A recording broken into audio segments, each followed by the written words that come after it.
another patch from scratch. We're going to start at an init voice. I'm pressing edit compare off screen. And we have 3 screens presented to us. Go to common, 15, initialize. That initializes the common parameters, levels, note shift, outputs. That does not initialize the voice. So I'm going to go back to mode. You still need to do it, but I'm going to go back to mode so we don't get confused. I'm going to go to a 1 AFM poly. So that's our mode. 1 voice, polyphonic. Common, we've initialized that, we want to do that. Go to element 1, 15 again. Sometimes you'll initialize this screen and it'll still sound like the original patch. What did I do? It's what you didn't do. You didn't go to element 1 and initialize that. We're going to go to page 01, the algorithm page. We're not going to mess with anything here. Press the algorithm soft key. Takes us to the AFM algorithm screen. And I think I'm going to stick with algorithm 30. And you'll see algorithm 30 has a pretty simple layout. Operator 2 modulates carrier 1, 6 modulates 5, modulates 4, modulates 3. So 1 and 3 are going to be our carrier operators. So to start with, I'm going to mute 1 and 2. So I'm going to hold down the operator key, and I'm going to press the 1 and the 2 key on the numeric pad, and that mutes operators 1 and 2. So now I hear 3 and 4, 5 and 6. Really we'll just hear 3, but really we'll just hear me tapping on the keyboard, because the outputs need to be adjusted. If I turn on output operator 1, you get a sign. So if it's an algorithm where 2 carriers are present, only operator 1 will sound by default. So we're going to go back to our voice edit page, and we're going to move down to page 4. This is our output page, and there's 2 screens. There's the each screen and the all screen. Operator 1 is at 127, that's full volume. We're going to move over to operator 3, full volume, and now you hear a sine tone. The way I like to start is by moving from the carrier up through the modulators. So that means for now I'm going to focus most of my attention on operator 4. Back to our voice edit page. I'm going to go 02 to our oscillator page.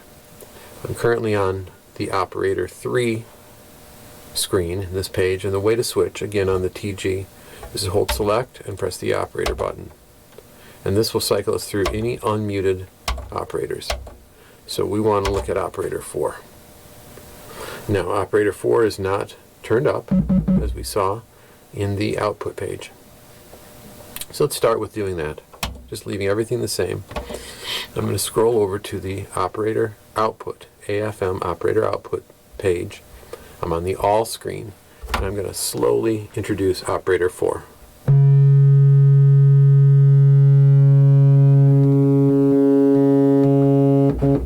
And I'm going to put operator 4 at a level of 100 for now.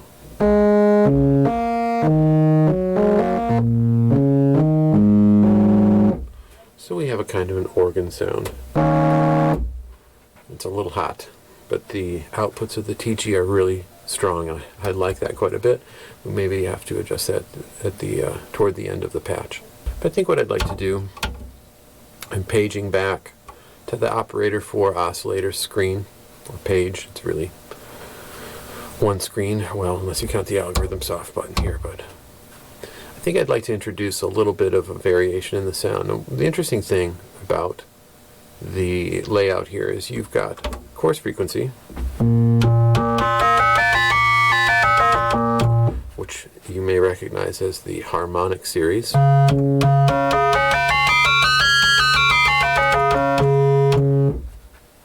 You've got fine tune, and then you've got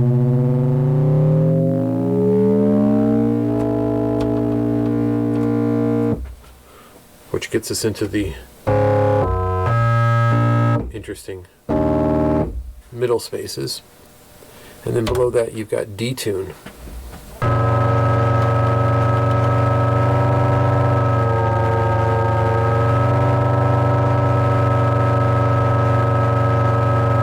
Which is very slight detuning. So if I go back to our fine tune, you'll hear it's different. It's not the same.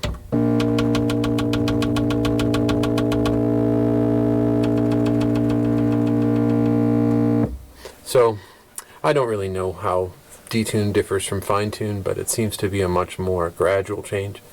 So right now what I'm going to do is leave it at 1.5, coarse tuning at 1.5. Frequency mode will remain ratio. We're not going to play with waveforms. There's plenty of variation to get just using the sine waves. So we're going to move now. Operator 4 is dialed in a way I like. Level of about 90 did we put? 100. So operator 4 is at 100. We'll have to adjust that later. We're not going to use the envelopes just yet. We're going to move on to operator 5. So I'm going to turn up operator 5 and just get a sense of its impact.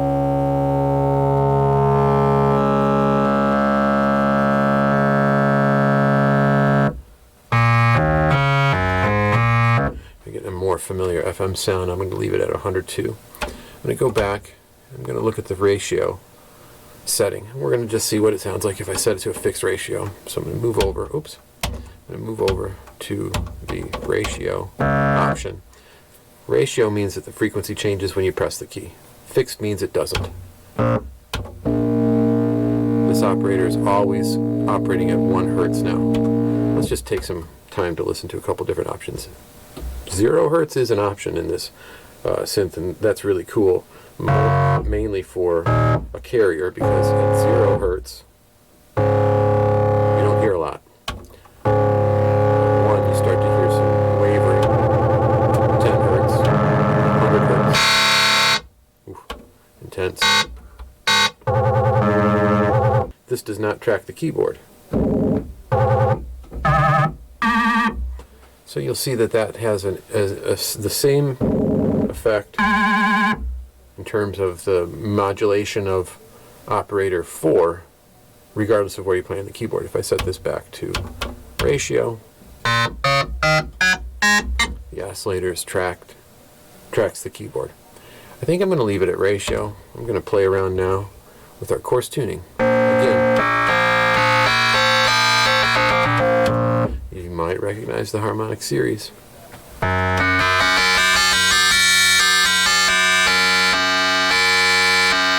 I'm not going for too bright of a sound. Generally, the higher the frequency, the brighter the sound.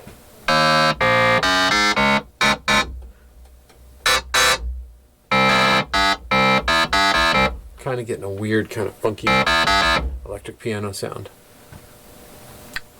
Let's move on to operator 6. We're going to try and see how this affects the sound. That's intense. Real bright and buzzy. If you push it all the way, sometimes you push into the noise kinds of sounds.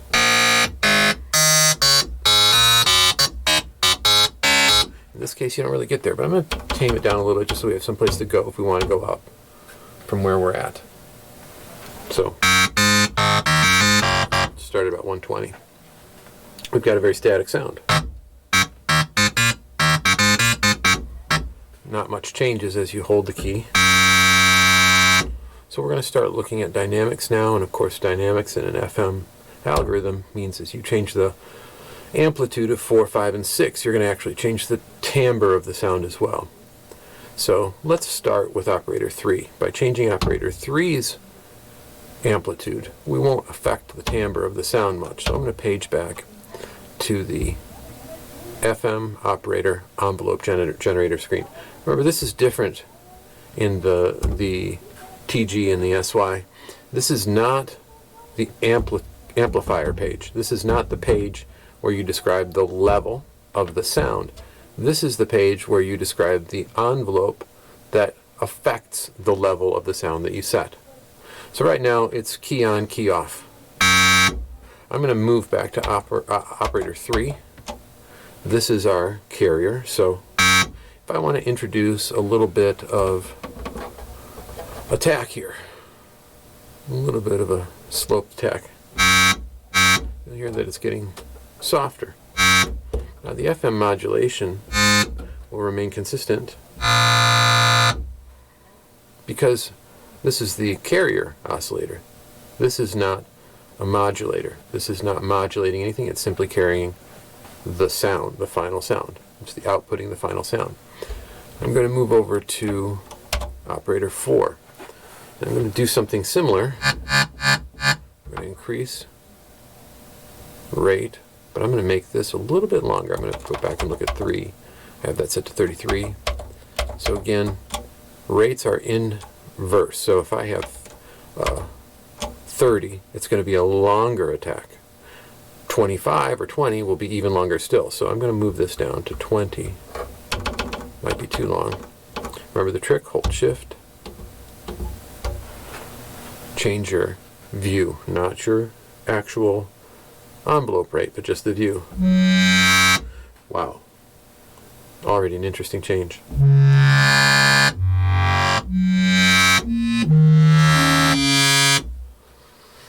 The release is a little bit abrupt. I'm going to move back to operator 3, and I'm going to find a good release time. So RR1, release rate 1, is the quickest way to get a release. So you hear it. And what you'll notice is when I hold the key, you'll hear the FM effects swell in as the envelope that I've configured for operator 4 brings in the modulation from operator 4 to affect operator 3, the carrier. But when I let go of the key, that FM modulation stops abruptly. That's because we have no release on operator 4. So listen to the sound. You hear operator 3 is a pure sine fading out. Operator 4 fades out quickly, and therefore the FM effect disappears quickly. So let's pull this down. Let's start with about 30. We can check and see what we put for operator 3. We have it set to 26. Let's see how this sounds. We might still catch a little bit of pure sine, but let's listen. Oh yeah, still too fast. Let's pull this down. 24. I like that. It's starting to track.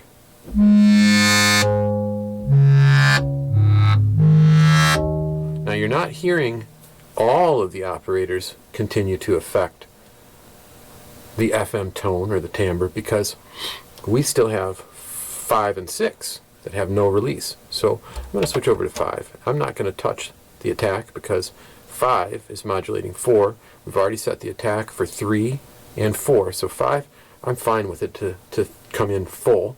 But what I'd like to do is get it to have some release time. So I'm going to pull that down to about 25. And let's see if we can hear a difference. Now we can. When I pull the key up, what you're hearing, the only operator left that has an abrupt release is operator 6. So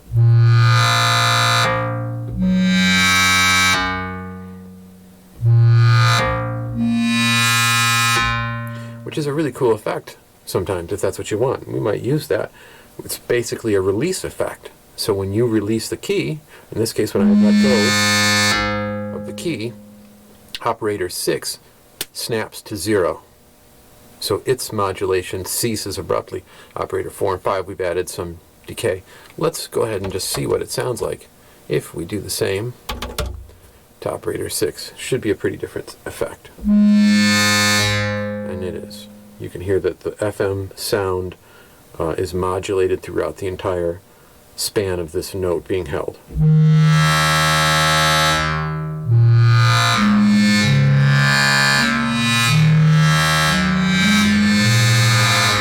I think now we can start adjusting levels to pull some of that tonal characteristic into a more managed form. So I'm going to page over to my level screen. I'm going to go to all, level page. I'm going to try and use the proper terminology. And I'm going to adjust some of these levels. If I start with operator 4, now this is, in our algorithm, modulating operator 3. Operator 3 is our carrier. So this will basically control the entire modulation of operator 3. So if I pull this to 0, we have a sine. So this will determine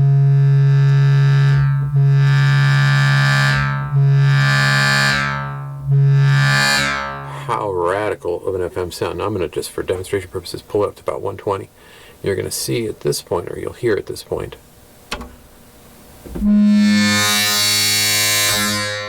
it's a cool sound, but it's a very aggressive sound. And in fact, that can be useful for bass sounds. So if I go back to operator 3, operator 3, and I use coarse tuning to pull that down 1 octave lower,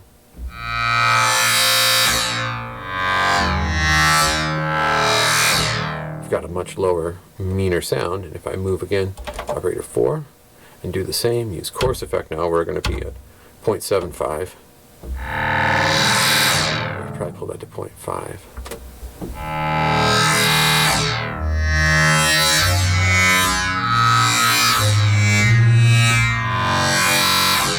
Pretty interesting low-end sound, which I kind of like, and I might just leave that there.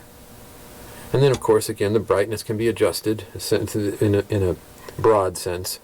The higher the frequency of the modulators, the brighter the sound, the more complex the timbre. That's not always the case, but certainly the way we have things set up now it is. So let's listen.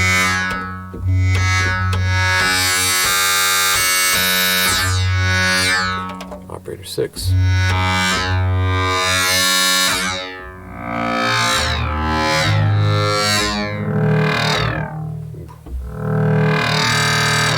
That's pretty growly. But I do think that I'm going for something a little bit more mellow, a little bit more evolving. So I am going to adjust these levels further. So I'm going to go, this is my envelope generator. This does not adjust the overall levels. I'm going to keep moving till I get to the FM operator output screen. I'm going to pull some of this in quite a bit, I think. Let's start with operator 6. I'm going to pull that down to about 85. And I'm going to pull operator 5 down to about 90.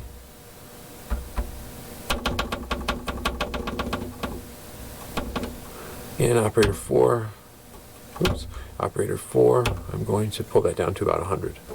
And we'll get a much more, well, a tamer sound.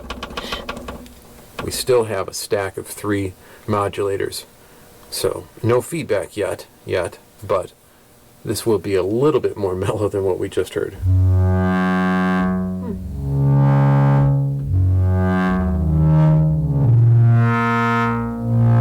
Considerably more mellow. I think I need to get something back. Let's see what we can do. Let's pull up operator 4.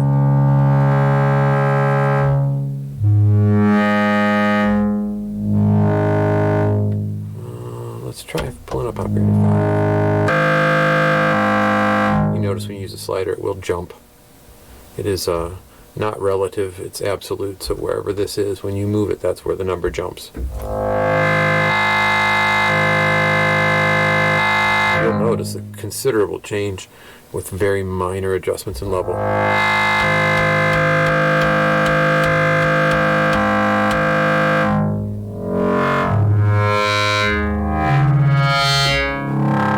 There's no math here, it's all by ear. Well, there's nothing but math here, but the judgments are made by ear. So we're going to start.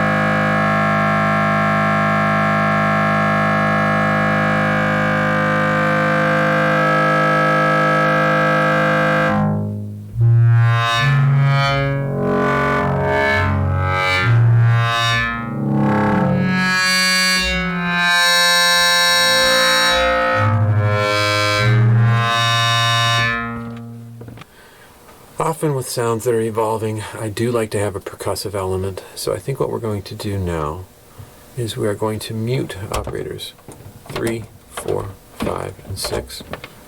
and unmute operators 1 and 2. Well, for demonstration purposes, let's just turn them all on and see what we hear. Let's just turn them all on and see how it sounds.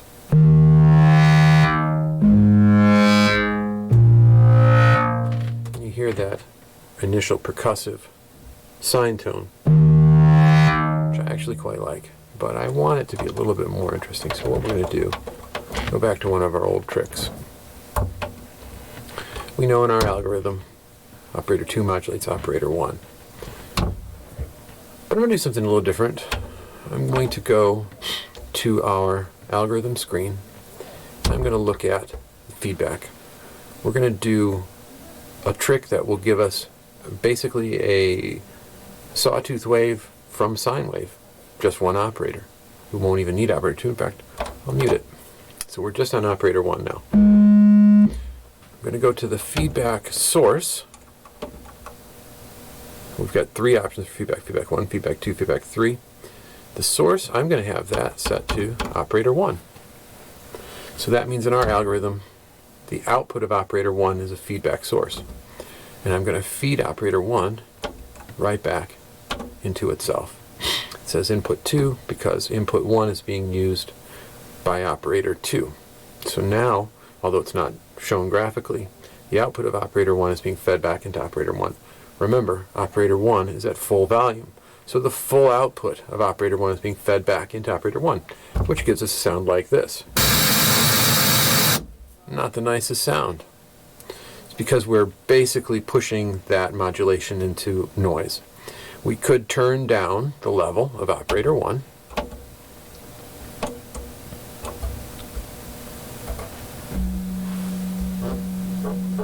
Until we get the tone we want.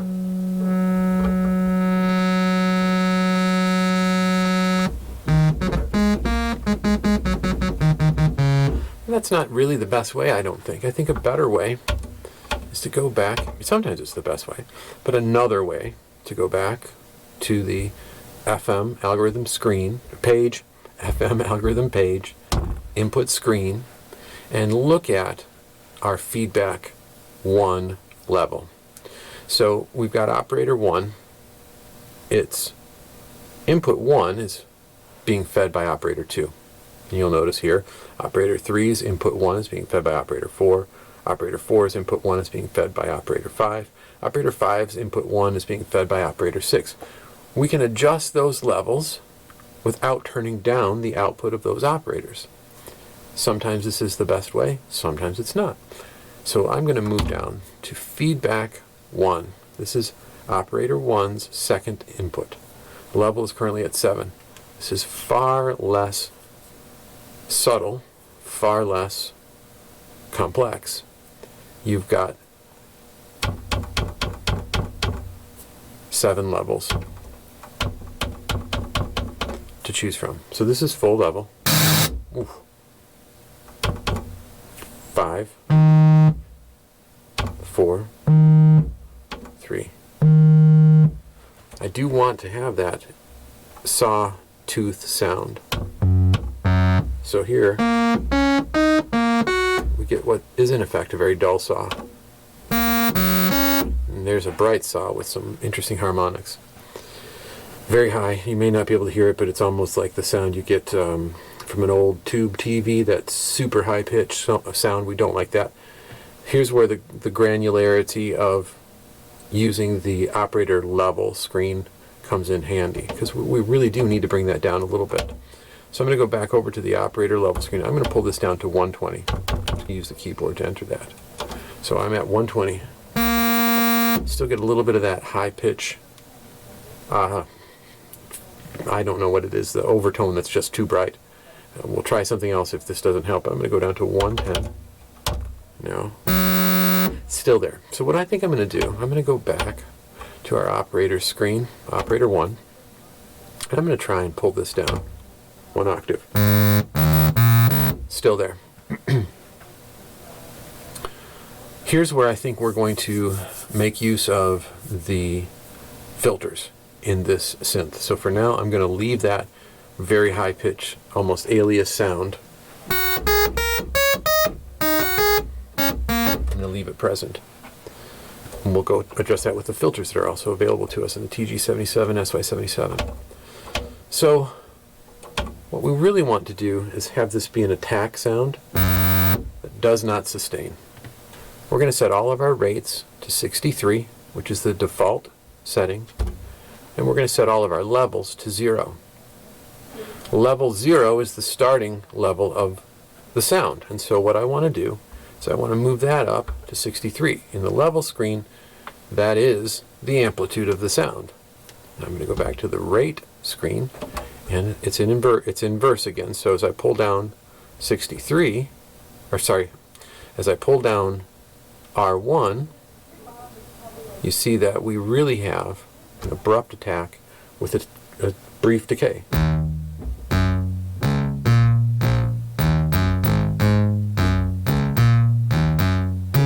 Which is a really cool sound anyway. Kind of like that on its own. I'm going to turn back on operator 2, and we're going to use operator 2 in a slightly different way. So I'm going to go to my output level screen, switch to operator 2, I'm going to pull that in.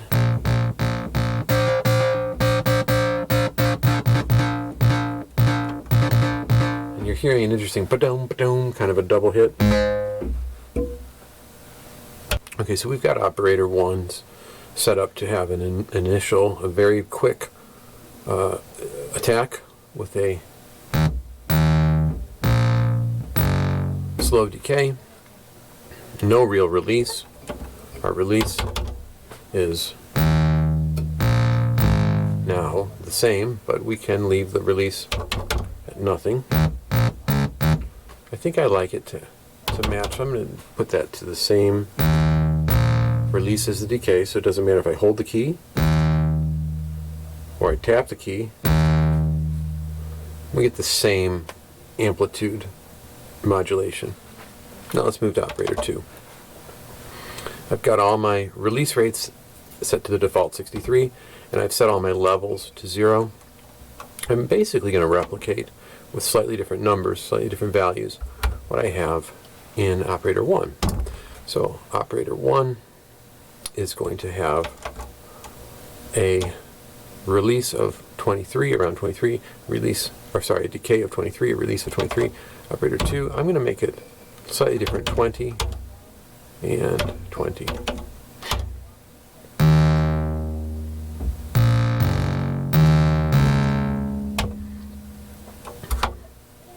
Oops. Not what I wanted to do. Doesn't matter that I changed that, but I accidentally adjusted the break rate. We're not using that, so we're okay.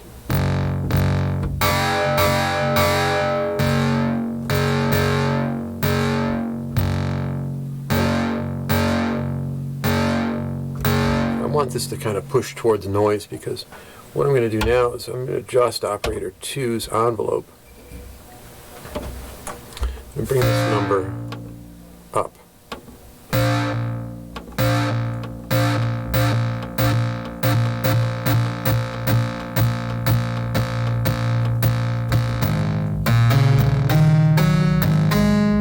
I want to get a percussive kind of pluck sound. In this case it doesn't sound much like a pluck, but that what's reminiscent of a pick scrape on a string. So we're going to try a little bit faster even.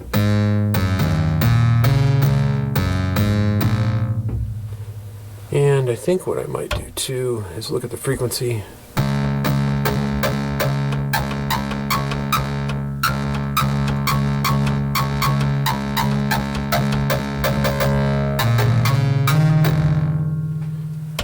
I'm not really loving that. Let's see if I can pull that. No. Let's pull that way down. And let's bring the level down.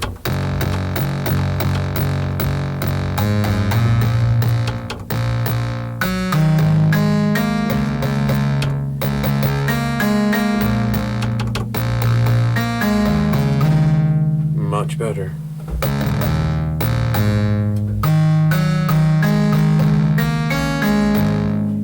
Now, that's carrier 1.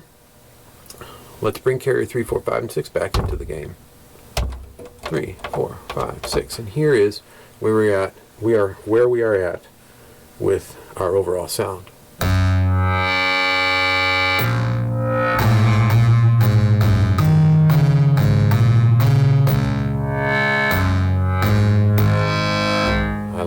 but I think I need to look at operator 3 and give it a little bit quicker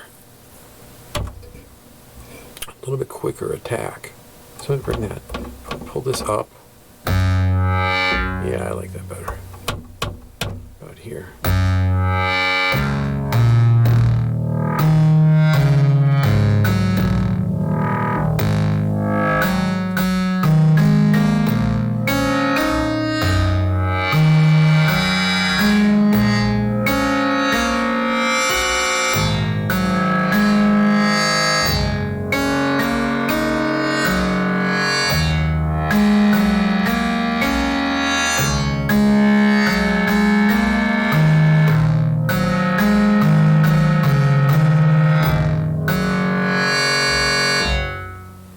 Nice sound.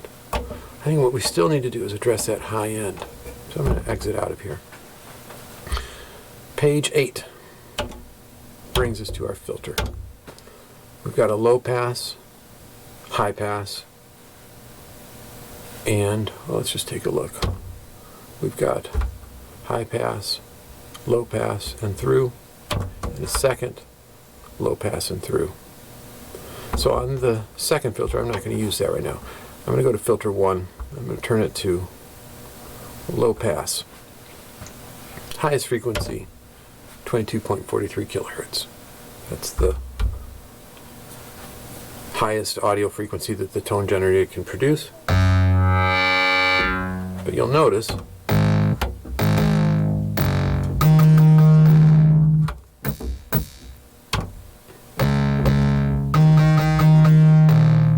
there is a difference.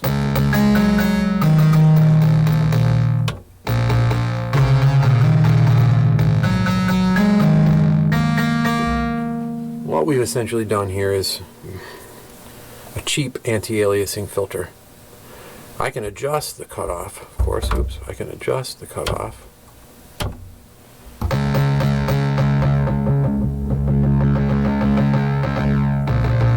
There is an envelope that will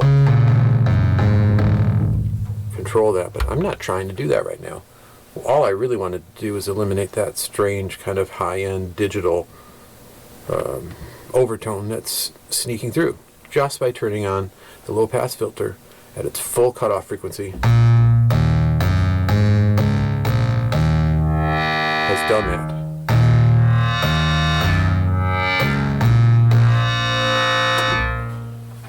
Not everyone is a fan of the effects in the TG or the SY. I think they're great. I think they're great as traditional effects, and I think they're great to use experimentally.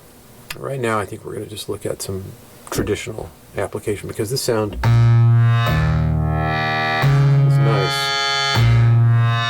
but it needs to be unified, and I think the effects, the reverbs, and some of the chorusing effects can be really useful for that.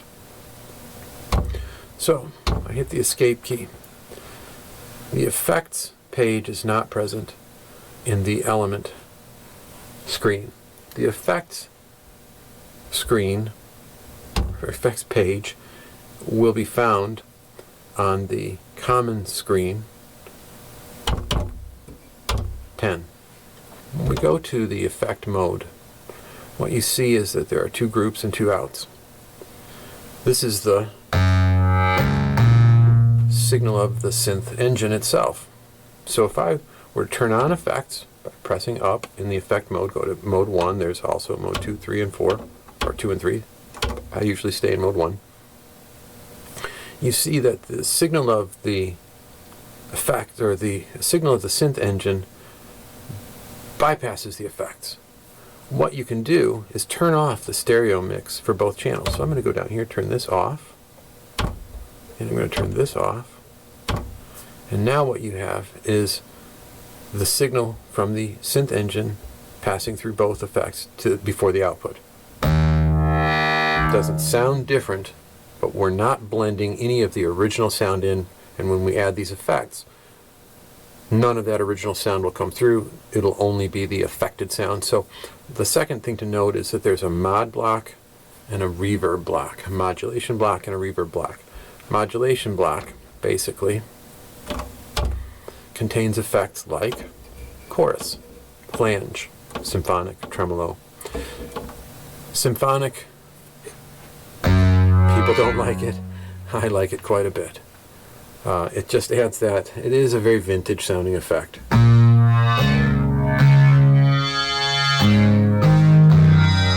Stereo sound. Now what we got here is effect balance 100% wet. Mix is off, so we're getting none of the dry signal, none of the original synth sound. It's all being processed through this first effect. Output level 100%. If we go to the parameter screen, we see that there's a mod frequency and mod depth. So I'll just demonstrate what this looks like or sounds like. We're set to 100 first. Kind of a cool chorus sound. Here's where you start to hear some crazy things.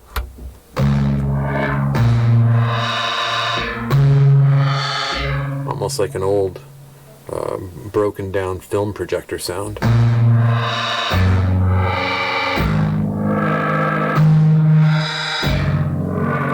Since I'm using the symphonic effect mainly to add some stereo width, I like to pull that down to the lowest frequency. A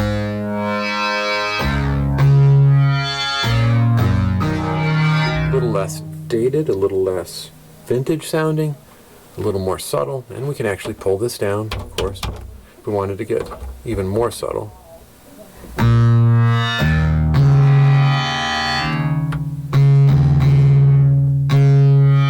I like to hear the effect. I'm going to leave it around 80%. And we are going to add some reverb, because this is an evolving sound. I think reverb helps to tie everything together. We've got the percussive hit, followed by the swell. We can just play the percussive hit by striking the key quickly. But if we hold down the key, we get that swelling sort of filler sound, the pad sound. So I'm going to add reverb. And there are some really neat reverb algorithms, although they are somewhat dated as well. Hall is a good default. You can always live with Hall. But Plate, I think, is not trying to be, well, it may have tried to be, but it didn't succeed at being emulative of Plate reverb. It's much more synthetic. I like that. So we're going to start with, let's just start with this. There's no reverb. Pull it in.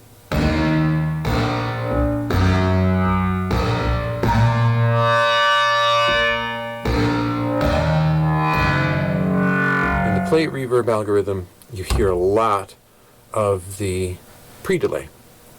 Sometimes that's good, sometimes that's not. If I pull this up to, let's try 40 milliseconds. Let's see if we can hear this a little better. With that percussive attack sound, it kind of emphasizes that pre-delay.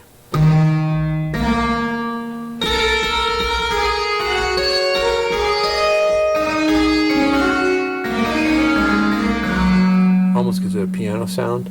I don't like that for this sound, so I'm going to pull pre-delay down to as brief as it can be, 1/10 of a millisecond. Now, low pass filter. We can go through and hear a lot of that high end. If I pull this down,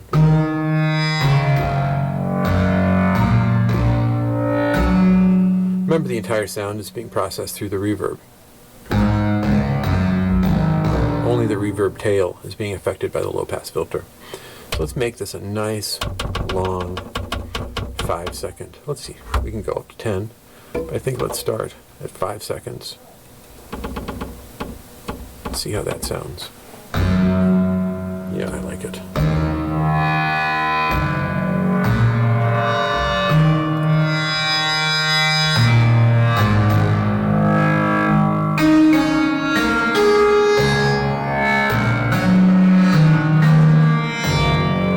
Let's look at some of the other interesting effects available to us. I'm going to go into our data page and I'm going to look at some other effects. There's quite a bit. So metal reverb is also very interesting.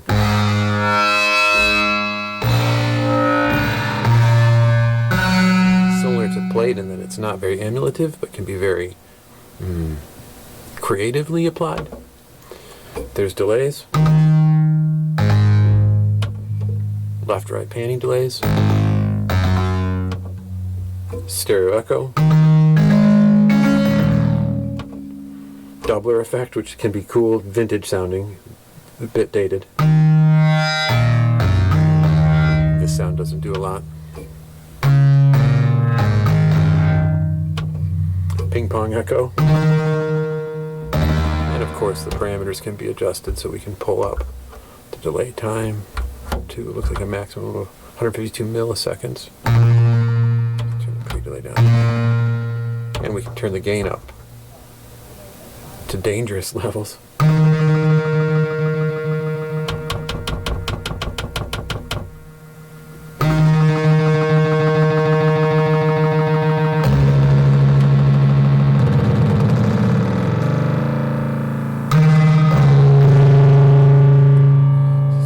There are lots of creative ways to use these effects.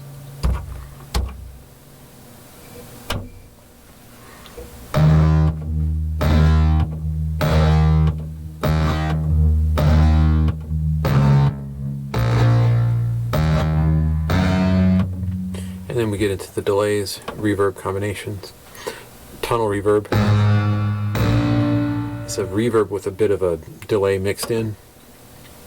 There's a tone control section, which is interesting. Basically an EQ. And really interesting is when you get to the distortions. I don't think distortion will sound good, but we're going to give this a try. I'm going to turn the volume down just in case. So I've got a distortion and reverb.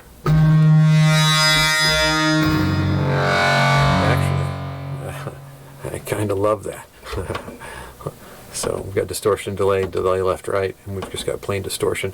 You can do a distortion, feed it into a delay, but I kind of liked, surprisingly, the way this sounded, delay and reverb. Or sorry, distortion and reverb.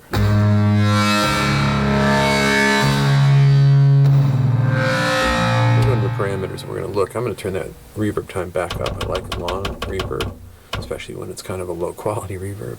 Distortion level is at 100%. I can pull that down. I don't find it sounds much better. I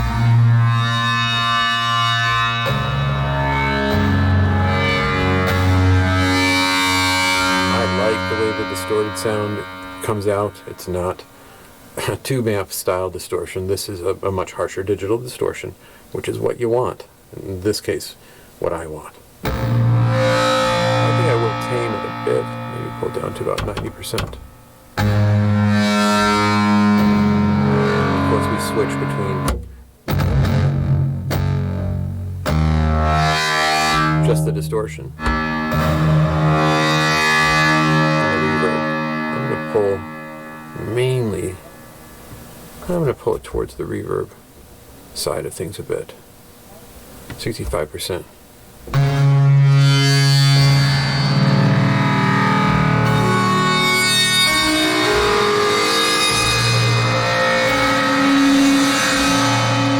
To note about the reverb, the distortion here, and why I may pull it down even further, is that when you're playing a polyphonic sound, more keys, more distortion.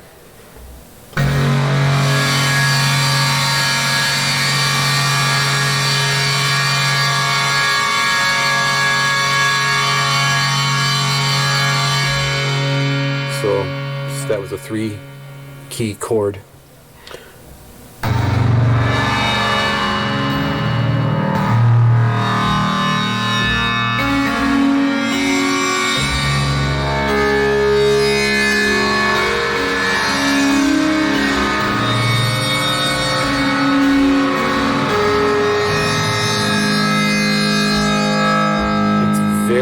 On the TG and SY to overload the digital analog converter, which may be happening a little bit here, but I kind of like the chaos of this. The more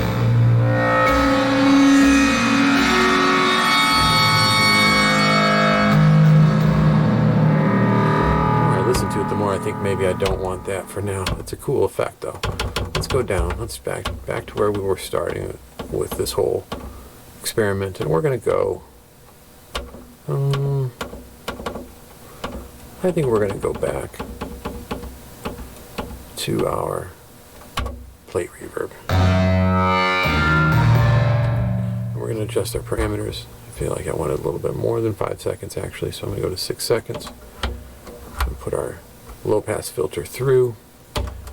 Later 1 millisecond. And here's our sound.